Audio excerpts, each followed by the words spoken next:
Y a-t-il des inégalités entre les hommes et les femmes? Oui, oui, c'est une réalité, tout à fait, oui, effectivement.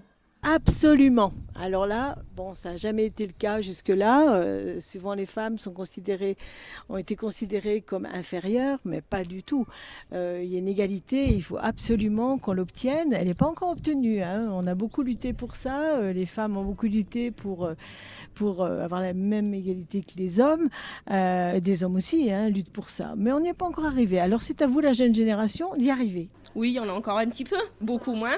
Il y a beaucoup de patrons qui vont dire ben non, il nous faut un garçon pour ce travail, alors qu'une fille serait totalement capable de le faire aussi. Dans mon travail, je constate, moi qui suis une femme, qui doit porter des charges lourdes, et ben c'est beaucoup plus lourd pour moi que quelqu'un qui fait 1,80 m et qui est beaucoup plus grand et costaud que moi. Dans la fonction publique, les salaires sont, qu'on soit un homme ou une femme, sont pareils. Dans le privé, à travaux égaux, les hommes et les femmes, eh ben, on n'est pas toujours rémunérés pareil. Si malgré tout il y a eu beaucoup de progrès, il en reste encore beaucoup à faire. Oui, il y a des inégalités déjà au niveau des salaires pour la même fonction. Après, malheureusement, oui, elles persistent, ces inégalités, même si l'évolution de la société fait qu'elle tend à s'estomper, mais voilà, il y a encore du travail. Non, non, non, aucune. Faut pas s'arrêter à ça.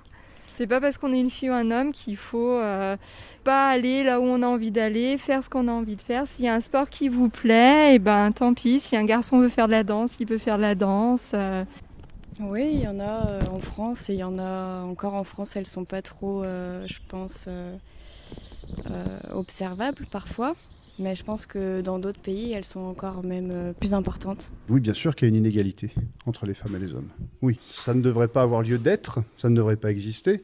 Ce n'est pas normal que encore aujourd'hui, au XXIe siècle, il y ait des inégalités entre hommes et femmes. Les mentalités, elles évoluent.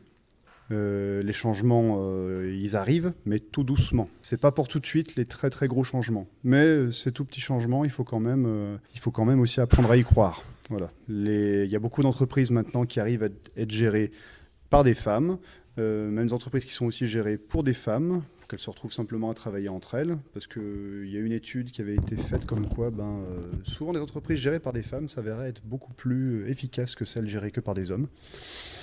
Pas pour ça ça veut dire que les hommes sont moins bons que les femmes ou les femmes moins bonnes que les hommes. C'est juste que deux manières de fonctionner différentes, c'est tout. Le seul problème là-dedans, c'est que ces deux fonctionnements ont du mal à s'accorder. Et ça, c'est encore dû à un manque de communication. Et c'est beaucoup trop ancien pour essayer de le décortiquer complètement maintenant. Et c'est beaucoup trop ancien pour revenir tout de suite, d'un coup, à des valeurs nouvelles. Ça va demander beaucoup de temps, ça va être très dur, mais il faut y croire. Alors oui, je pense. Il y en avait beaucoup plus avant et c'est en train de s'améliorer, mais je pense qu'il y en a encore beaucoup aujourd'hui. Parce que, à mon avis, c'est ancré dès le plus jeune âge dans nos vies et qu'il y a beaucoup de stéréotypes qui aident pas les choses, mais voilà, je pense que quand